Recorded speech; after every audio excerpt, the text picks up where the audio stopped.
Japan में बूढ़े लोगों के लिए अकेले रहना अब मजबूरी हो गया है। नए आंकड़ों के अनुसार 2050 तक जापान के 20% बुजुर्ग अकेले रह जाएंगे। इसलिए सरकार कोडोकुशी, जिसका जापानी में मतलब होता है एकाकी मौत, अकेले मौत से बचने के लिए एक समाधान चाहती है।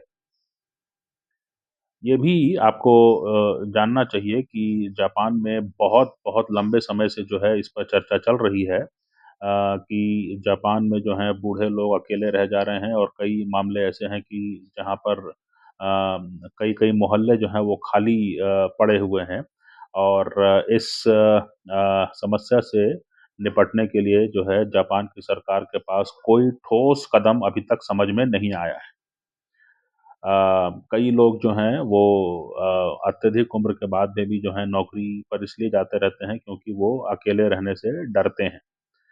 अ, अब जो है ये एक जापान में सामान्य चिंता के रूप में देखा जा रहा है उस देश में जिसकी आबादी तेजी से वृद्ध हो रही है। जापान के राष्ट्रीय जनसंख्या और सामाजिक सुरक्षा अनुसंधान संस्थान द्वारा नवंबर के अंत में प्रकाशित एक रिपोर्ट में कहा गया कि 2050 तक अकेले रहने वाले एकल व्यक्ति जो हैं पूरे जापान के कुल आबादी का तकरीबन 44% हो सकते हैं। टोक्यो में यह आंकड़ा 54% तक बढ़ सकता है। ये बहुत ज़बरदस्त खबर है। 65 वर्ष या उससे अधिक उम्र के अकेले रहने वाले लोगों की संख्या 2050 तक 1.5 गुना बढ़ करके जो है 10 मिलियन से ऊपर चली जाएगी, लगभग 11 मिलियन हो जाएगी। अकेले होने का भय जो है इतना बड़ा है कि कई, जैसा मैंने बताया कि कई लोग जो हैं वो जानबूझ करके जो है अपनी बढ़ती उम्र के साथ भी जो है नौकरी छोड़ने को तैयार नहीं हैं। जब तक वो जा सकते हैं नौकरी पर तब तक वो जाते हैं क्योंकि वो अकेले रहने से डरते हैं। एक महिला ने बताया कि अपने काम की वजह से सामाजिक रूप से अलग-थलग महसूस नहीं किया और इसीलिए कम से कम व्यस्त रहने के लिए जो है वो रिटायरमेंट लेने से बच रही थी।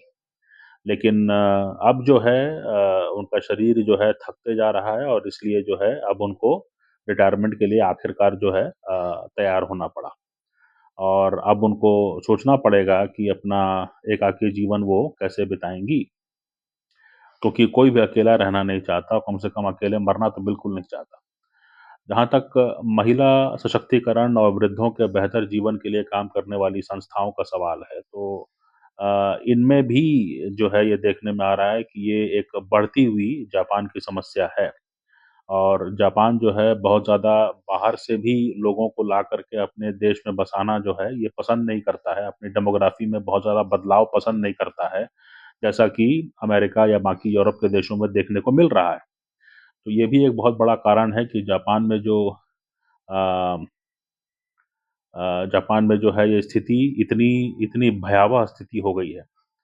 तो अब देखने वाली बात है कि जापान की सरकार को मालूम तो है कि ये समस्या है और समस्या विकराल होती जा रही है, लेकिन इसका उपाय वो क्या करने वाले हैं और कब करने वाले हैं और कब उसके नतीजे देखने को मिलेंगे, ये सब जो है अपने आप में एक सस्पेंस फ़िल्म की तरह है।